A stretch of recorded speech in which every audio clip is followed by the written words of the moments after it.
Hello knowledge lovers, स्वागत है आप सभी का आपके अपने चैनल नॉलेज वर्ल्ड पर। हम आपको दुनिया भर में चल रहे इंटरनेशनल रिलेशंस और भारत के हित में जो बातें हैं और भारत से रिलेटेड सभी अहम खबरें सरल भाषा में आप तक पहुंचाने का प्रयास करेंगे। तो आज का जो हमारा टॉपिक है वो है top 10 international relations topics for UPSC, और आने वाले समय में हम इससे रिलेटेड सेपरेट वीडियोस भी बनाएंगे। साथ ही गाइस, चैनल को लाइक करें, सब्सक्राइब करें और बेल नोटिफिकेशन ऑन करें ऐसी इन्फॉर्मेटिव वीडियोस समय पर देखने के लिए, और अपने दोस्तों में शेयर करें ताकि उन्हें भी नॉलेज मिल सके।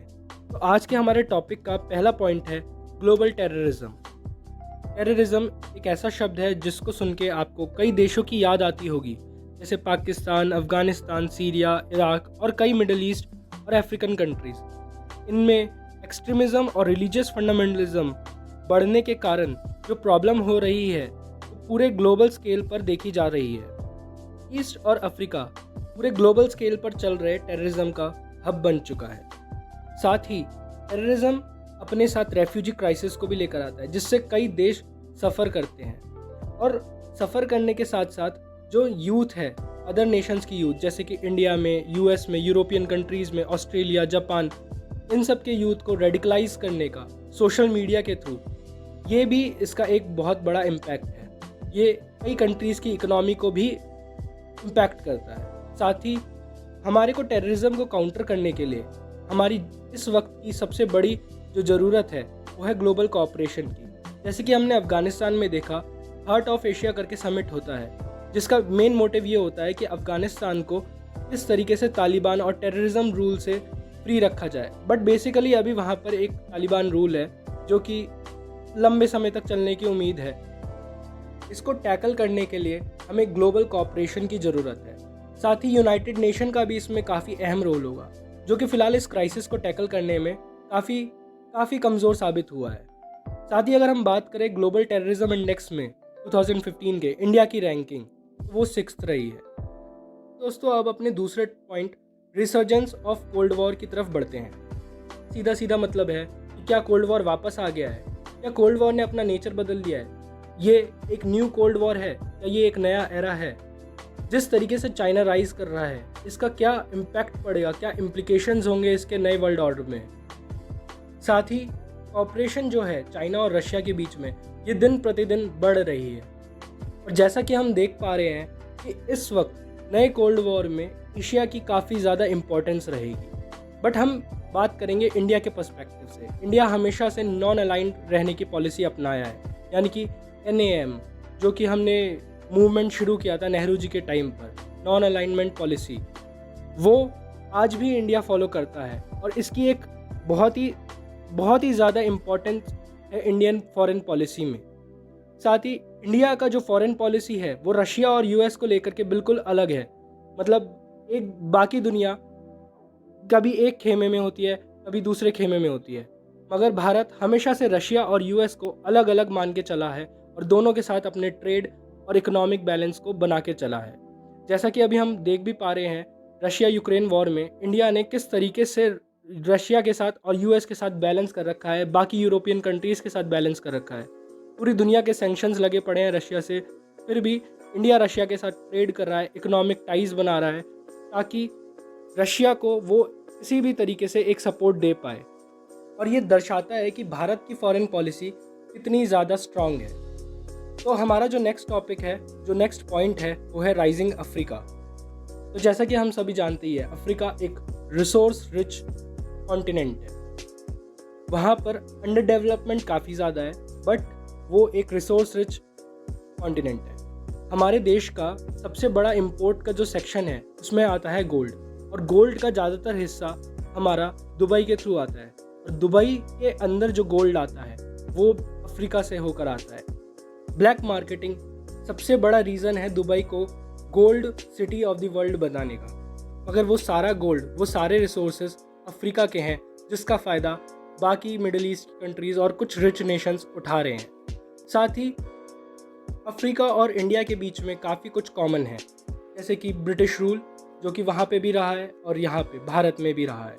साथ ही इंडिया जो है अपनी कैपेसिटी बिल्ड कर रहा है अफ्रीका में ह्यूमन रिसोर्स को डेवलप करने में। अब वहाँ पर हम इंफ्रास्ट्रक्चर, एग्रीकल्चर और हेल्थ एजुकेशन, साथ ही साथ स्किल डेवलपमेंट में काफ़ी ज़्यादा एक की रोल प्ले कर रहे हैं। बट इंडिया को राइवलरी देने के लिए चाइना भी वहाँ मौजूद है, और चाइना इंडिया को एक इकोनॉमिक पर्सपेक्टिव से धकेलने की कोशिश कर रहा है। यानी कि चाइना वहाँ पर एक हैवी डेट दे रहा है, हैवी इंटरेस्ट रेट के साथ में। बट इंडिया का ऐसा कोई मोटिव नहीं कि वो हैवी डेट दे करके उन गरीब नेशंस को लूटे, बट चाइना ऐसा कर रहा है। इंडिया की राइवलरी में चाइना खड़ा है। साथ ही साथ अभी रिसेंट टाइम्स में अगर आपको पता हो तो चाइना और फ्रांस ने एक कॉपरेशन साइन किया है, जिससे कि वो अफ्रीका में इन्वेस्टमेंट करेंगे, साथ ही BRI को बढ़ाएंगे भी अफ्रीका में। तो हमारा अगला पॉइंट है शंघाई कोऑपरेशन ऑर्गेनाइजेशन SCO, जिसकी स्थापना चाइना ने करी थी अपनी सॉफ्ट पावर और अपनी इन्फ्लुएंस, ग्लोबल इन्फ्लुएंस को बढ़ाने के लिए। और इंडिया भी इसका एक स्थायी सदस्य है, यानी कि परमानेंट मेंबर है। बट इससे इंडिया को काफ़ी लॉन्ग टर्म में लॉसेस भी हो सकते हैं, जैसे कि इसमें पाकिस्तान भी है, इंडिया भी है, और कई सारे नेशंस हैं, कई central Asian countries, Russia, China है। बट इंडिया को इस वक्त नीड ऑफ द आवर है कि वो वेस्टर्न कंट्रीज़ के साथ अपना कॉपरेशन बढ़ाए और अपने ट्रेड को बूस्ट करे, क्योंकि ये सबको पता है कि चाइना किसी भी कंट्री को रिच नहीं बना सकता। वो एक एक्सपोर्ट करके एक सप्लाई हब जरूर बन सकता है, बट वो किसी भी कंट्री को रिच नहीं बना सकता। वो डेट दे सकता है, बट वो रिच नहीं बना सकता। बट वेस्टर्न कंट्रीज़ के पास ये पावर्स है कि वो अपने ट्रेड में अगर थोड़े से भी रिलैक्सेशन करती है तो वो किसी भी कंट्री की इकोनॉमी को पूरी तरह से बदल सकती है। बट चाइना ऐसा नहीं कर सकता, इसीलिए चाइना कई तरीके से अपनी सॉफ्ट पावर बढ़ाने की कोशिश करता है। सॉफ्ट पावर एक ऐसी चीज़ होती है कि हम दो तरीके की पावर्स होती है, एक हार्ड पावर, एक सॉफ्ट पावर। हार्ड पावर वो होती है कि हम अपनी मिलिट्री का इस्तेमाल करके किसी भी कंट्री पर अपनी जो बातें हैं वो थोपने की कोशिश करें। बट सॉफ्ट पावर वो होता है कि हम अपनी बातें किसी को भी बिना किसी हथियार के, बिना किसी चीज़ के, सिर्फ अपने कल्चर, अपने जो संस्कृति है उसके थ्रू हम दूसरे से अपनी बात मनवा सकें। और SCO यही एक टूल है चाइना का। तो अगला जो हमारा पॉइंट है वो इंडिया सेंट्रल एशिया रिलेशंस है, यानी कि इंडिया और सेंट्रल एशियन कंट्रीज़ जैसे कि कज़ाकिस्तान, तजिकिस्तान, तुर्कमेनिस्तान, ये सारी कंट्रीज़ के साथ इंडिया के किस तरीके के रिलेशन है।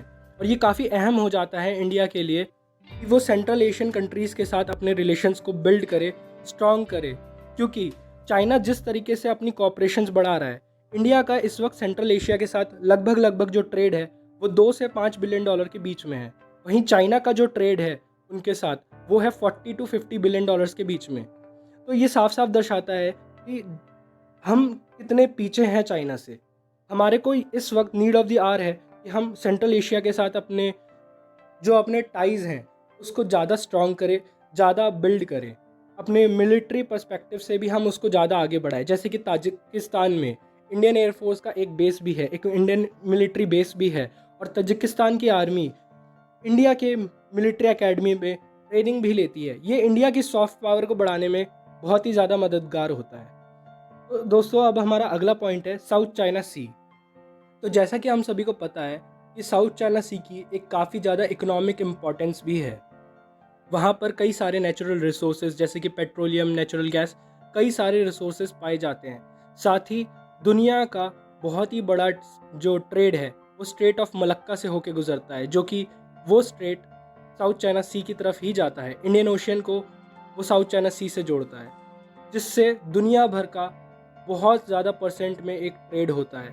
US का 40% बोला जाता है कि ये ट्रेड सिर्फ इसी से होता है, इसी स्ट्रेट से होता है। तो साउथ चाइना सी किसी भी कंट्री के रूल से बचा रहे, वो फ्री रहे, वो इंटरनेशनलाइज रहे तो ही अच्छा है।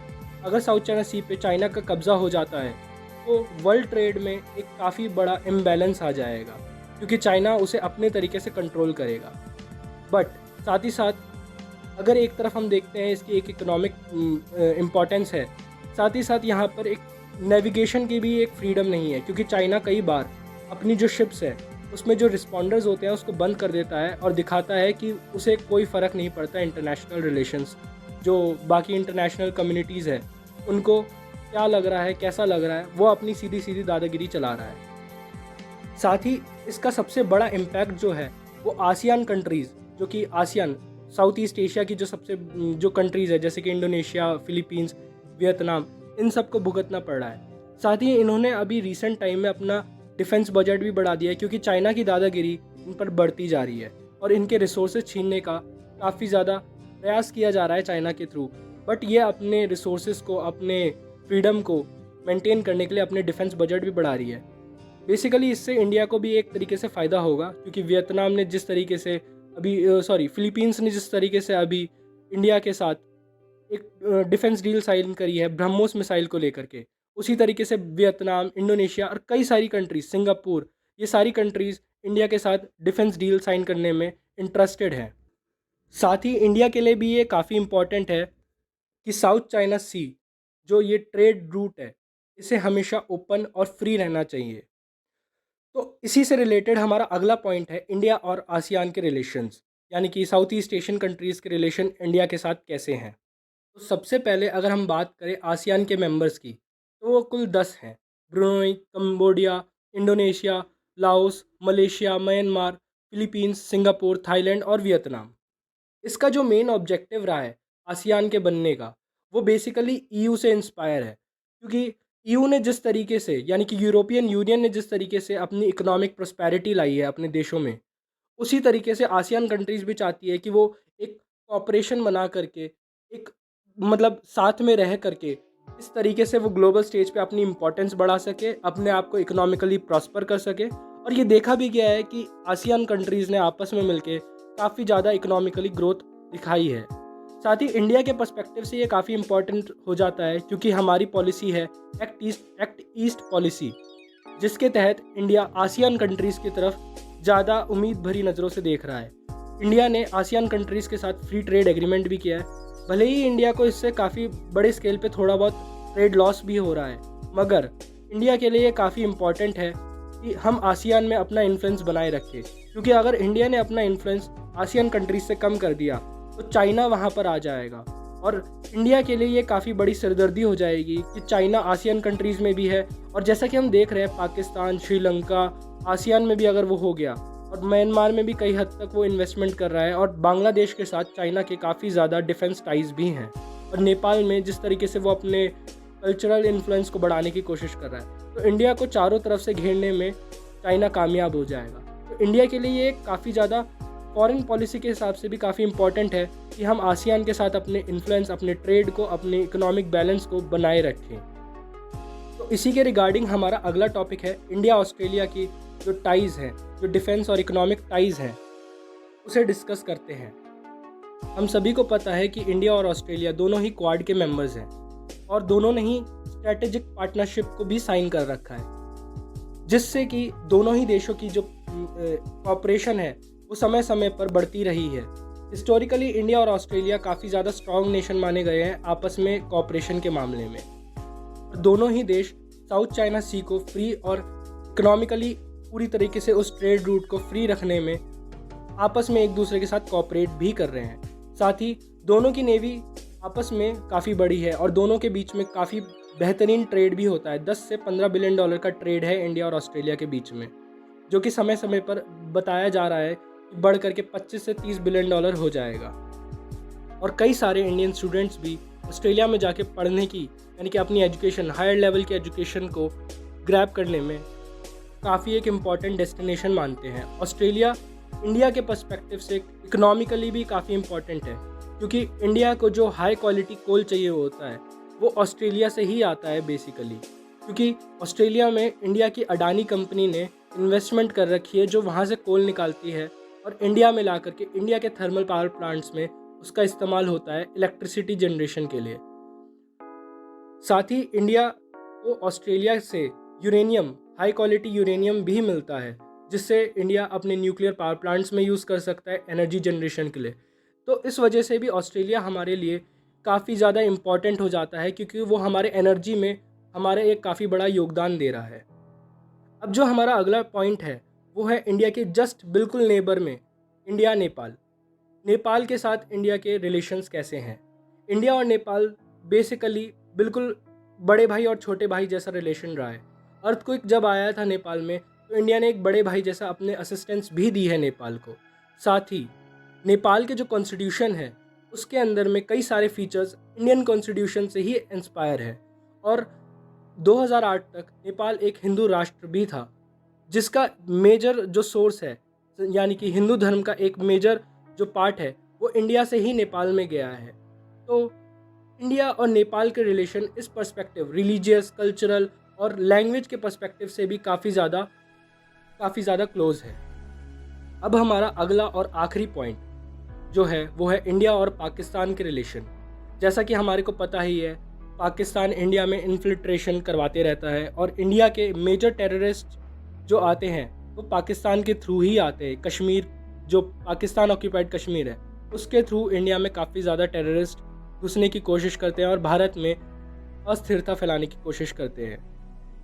पहले जब देखा जाता था, इंडिया और पाकिस्तान का ट्रेड जो है वो लगभग 2 से $2.5 बिलियन के बीच में रहा है, जिसमें इंडिया एक मेजर स्टेक होल्डर था।